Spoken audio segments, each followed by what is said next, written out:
Hey, welcome back to Time Management English. I'm Zach, your co-host, coffee in hand and calendar open. Today, we're talking plans, priorities, and deadlines, and how to feel calm while juggling all of them. I'm Emily. If your week sometimes feels like a puzzle with missing pieces, you're in the right place. We'll keep it friendly and practical with clear English you can use at work or in your studies. Nothing complicated, just real life. By the end, you'll recognize helpful collocations, word partners, like set priorities, meet a deadline, block out time, and build in buffer time. We'll also show how to clarify next steps so nobody leaves a meeting confused or stressed. Speaking of that, last month I had two projects overlap and a family birthday on the same Thursday. I felt the pressure rising, so I opened my planner and made simple time blocks. I told my manager, I can deliver the draft by Wednesday if we move the check-in to Thursday afternoon. That little negotiation saved me. I also added a 30-minute buffer between tasks, which meant I could breathe when a call ran long. The result? No late nights, and the birthday cake didn't burn. Small win. Be honest, did anything slip? And quick note for everyone, buffer just means extra space in your schedule, like a small safety cushion. Backlog is the queue of tasks waiting their turn. When I protect a buffer, my energy stays steady. And my emails sound kinder. Only one email, and I replied the next morning with a clear update on the timeline. No drama. That tiny pause made the whole week smoother. Quick recap. You'll hear real stories, learn simple phrases for priorities and deadlines, and practice how to confirm next steps politely. If that sounds useful, tap subscribe and follow. New episodes drop weekly, and it helps more listeners find the show. Tiny challenge for this week. Choose one task to postpone or delegate. Lighten the load before it gets heavy. You'll feel the difference by Friday. All right, let's dive in. Next up, we'll break down key phrases and then try a quick, realistic role play to make them stick.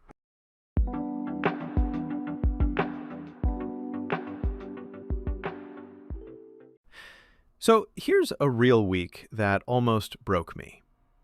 Monday was a kickoff meeting with a slide deck due. Tuesday, I had to train a new hire. Wednesday, a client demo. Thursday, the monthly report. And Friday, I was traveling. Too much. I opened my calendar and time-blocked everything. Time block just means I reserve a clear slot for one task. I built in a 20-minute buffer before and after the big items. Buffer is extra space for surprises. Then I looked for conflicts. The training overlapped with prep time for the demo, and the report deadline was tight. I emailed my manager first thing. I can deliver the deck by Wednesday if we move our check-in to Thursday. I also asked the trainer to swap my session to the afternoon. Once those changes were set, I protected a 2-hour deep focus block each morning. Funny thing, on Tuesday, the office had a surprise fire drill, and that buffer saved my whole plan. Nothing crashed, I just slid tasks forward by 20 minutes. I love how you protected your buffer. What did you actually say to your manager to make that change feel reasonable? Not like you were avoiding work. And quick note, when people say bandwidth, they mean time and energy available, not internet speed. Sometimes saying, my bandwidth is tight before the demo, helps others understand why you're asking to reschedule. I kept it short. I told him, to meet the Wednesday deadline, I need to reschedule our Tuesday check-in to Thursday at 2. That gives me focus time Tuesday morning, and you'll get a stronger draft. He said sure. I also messaged the trainer. Can we swap my slot from 10 to 3? I'm up against a milestone. Milestone just means an important step in a project. And I warned the client early. If anything slips, I'll request a 24-hour extension today, not tomorrow. Saying it early felt respectful and lowered the risk. My non-negotiables were sleep and a real lunch, so I guarded those like meetings. That reminds me of my launch week last spring. I had 3 deliverables due. Deliverable is the thing you promised to produce, plus a live webinar. I blocked a 90-minute focus window every morning and put my phone in another room. Each afternoon, I checked my backlog, the list of tasks waiting, and chose the top 3. Midweek, a teammate got sick, so I delegated one slide to another colleague and used a template for the FAQ to save time. On Thursday, captions were wrong on a video, but because I had a 15-minute buffer, I fixed them without panic. The best part was sending a clear update at the end of each day. What was done, what moved, and what needed a quick decision. That simple rhythm kept everyone calm. Quick recap. We time-blocked key tasks, added buffers, and renegotiated check-ins to protect focus. We used early, honest updates to manage expectations, and we treated sleep, lunch, and travel as real calendar items. Those small choices kept the week steady, even when surprises popped up. One tiny tip before we move on. Title your calendar holds like this: Focus, Report Draft, No Meetings. Simple labels teach people how to respect your time. Coming up, let's dig a little deeper into the language for priorities and deadlines so you can sound clear and confident when plans change.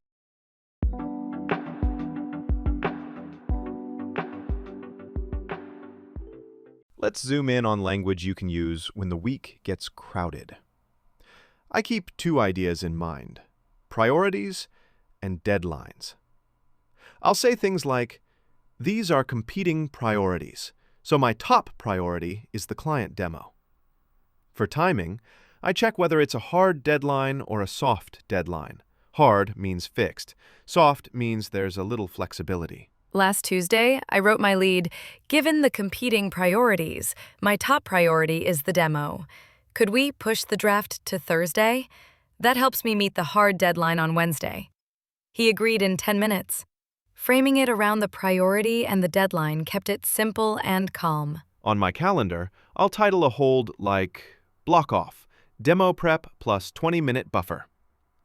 Block off means reserve that time. Buffer is extra space for delays. When someone tries to book over it, I reply, "I'm protecting this focus block to meet the deadline. Can we move your meeting to later?" Speaking of moving things, I once told a client, "We're on track, but to maintain quality, I'd like a 24-hour extension." Extension just means more time. I added, "You'll receive the same scope minus last-minute risk." That quick message protected the schedule and the relationship. Quick recap so far. Top priority, hard versus soft deadline, block off, buffer, and extension. Another phrase I lean on is time sensitive. I'll say, "This task is time sensitive. The others are nice to have." Time sensitive means it matters now. Nice to have means good, but not essential this week. In meetings, I like ending with, "Next steps. Who owns what and by when?" Owner is the person responsible. I'll summarize. Emily owns the slide edits, due Tuesday. Zach will check in Wednesday. We'll follow up Friday and circle back next week. That little script clears the air. When a plan is complex, I ask, what's the critical path? That's the chain of tasks that decides the finish date. If someone keeps adding features, I'll mention scope creep when the work grows without extra time or people. Naming it helps us protect the timeline. And if I'm overloaded, I'll be honest. I'm happy to prioritize the launch if we postpone the newsletter. My bandwidth is limited. Bandwidth here means time and energy. I add, "Let's align expectations," which just means agree on what will be done and when. For small updates, I'll say, "Can I run this by you?" Or, "Let's touch base tomorrow." If timing matters, I write, "I'll send it by EOD, end of day," or by COB, close of business. I also add a time zone, like 5 p.m. London, to avoid confusion. If a task might slip, I warn early. This could slip by a day. I'll flag it by noon and share a contingency plan. Slip means be delayed. Flag means raise attention. A contingency plan is your backup path so the deadline still survives. Mini recap. We've covered competing priorities, top priority, hard-soft deadlines, block-off time, buffers, extensions, time-sensitive versus nice-to-have, owner, check-in, follow-up, circle back, critical path, scope creep, bandwidth, and EOD/COB. These little phrases make plans sound clear and respectful. Coming up, we'll turn these into action. How to clarify next steps in a meeting without sounding pushy, just clear, friendly, and confident.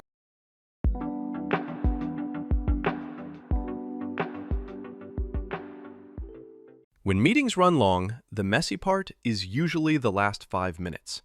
I've learned to pause and say, before we wrap, here are our next steps.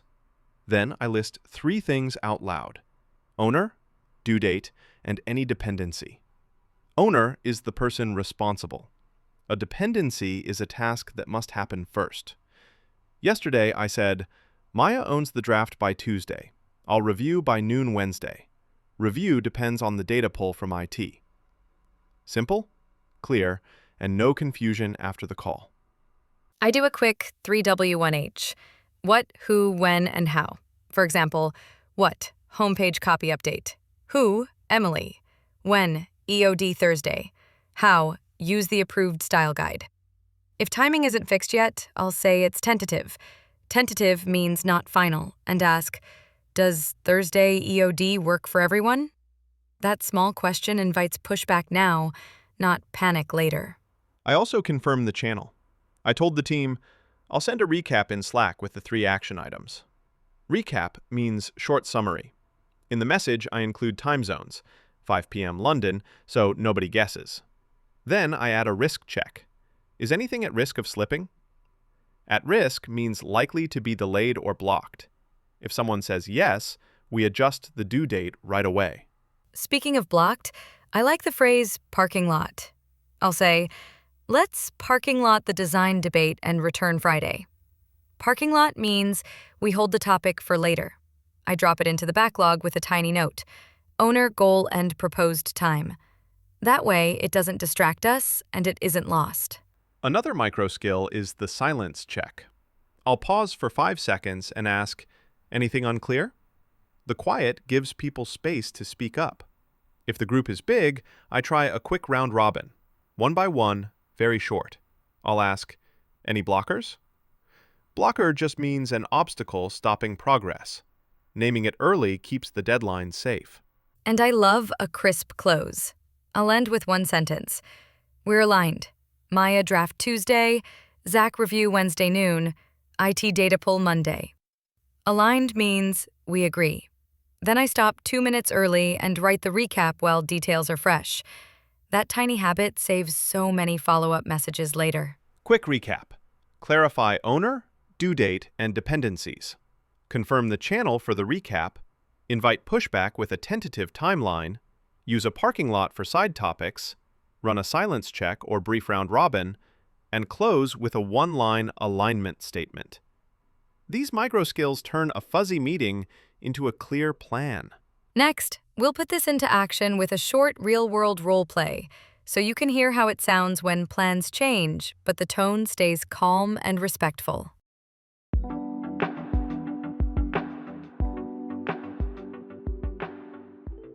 Practice lab time. Let's do a short role play you can follow along with in your head. We'll use real phrases for time and deadlines, then slow it down for shadowing if you want. Ready? I'll be the project manager. You're the designer. Scene set. Product launch on Friday. Timeline is tight, and we've had last-minute feedback. Listen for collocations like time crunch, behind schedule, ahead of schedule, at short notice, first thing in the morning, and by EOD, end of day. Role play. Project manager. Quick check-in. We're under a time crunch for Friday's launch. Can you deliver the final visuals by EOD Thursday, or should we push the deadline to Friday morning? I want us on schedule. not rushing at the last minute. Role play. Designer. I'm slightly behind schedule because of yesterday's changes. I can still meet the deadline if we bring the review forward to Wednesday morning and carve out a 30-minute buffer. If approvals slip, I'll need a 24-hour extension. Roleplay, project manager. Okay, let's block off a review first thing Wednesday at 9 a.m. If we sign off, we'll be ahead of schedule. In the meantime, I'll set a reminder and chase the copy edits. Can you drop the low priority banner for now? Roleplay. Designer. Yes, I'll postpone the banner and focus on the hero visuals. I'll share a quick update by COB today with a clear timeline. If anything is at risk of slipping, I'll flag it by noon tomorrow so we can adjust. Debrief. Time crunch means very little time. Behind schedule and ahead of schedule show if you're late or early. Bring forward means move to an earlier time. Push back means delay. Extension is extra time. These phrases keep the plan realistic and respectful. Also notice carve out time and block off time. Both mean reserve time on your calendar. First thing means early in the day. EOD and COB both mean end of the workday. At short notice means with little warning. Short, clear words reduce stress. Let's do a mini read-through, then a slower version so you can hear the rhythm and intonation.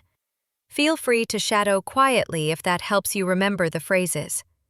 Natural speed. We're under a time crunch for Friday. Can you deliver by EOD Thursday or should we push back? If we bring the review forward to Wednesday and block off a buffer, we'll stay on schedule. I'll flag risks by noon. Slower. We're under a time crunch for Friday. Can you deliver by EOD Thursday or should we push back? If we bring the review forward to Wednesday and block off a buffer, we'll stay on schedule. I'll flag risks by noon. Quick recap. Name the pressure, choose the priority, move pieces, bring forward or push back, add a buffer, and confirm by when. Try one of these lines in your next busy week, even in a short message. Small phrases, big calm.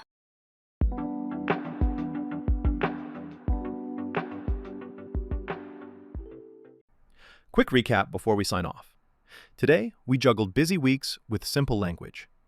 We named a top priority, checked hard versus soft deadlines, blocked off time, built buffers, asked for extensions early, and closed meetings with clear next steps, owners, and dates. And that tiny buffer really works. Zach, last Friday, the elevator got stuck and I arrived 10 minutes late. Because I had a 15-minute buffer, nothing slipped. Lunch stayed on my calendar too. Protecting energy is part of good scheduling. Final advice from me? Use a two-step close after every meeting. Step 1, say one sentence out loud. We're aligned. Who does what by when? Step 2, send an EOD recap with time zones. EOD means end of day. It prevents guessing. My closing habit is naming the trade-off. I'll say, to hit Friday, I'm dropping the nice-to-have banner. Trade-off means when you choose one thing, you give up another. That one sentence keeps expectations realistic and keeps relationships calm. Weekly challenge. Block a 90-minute focus window tomorrow. Add a daily 20-minute buffer and send one early update on a risky task. Early updates by trust. If you do just those 3, your week will feel lighter by Thursday. If this helped, tap subscribe and share it with a friend who's under a time crunch.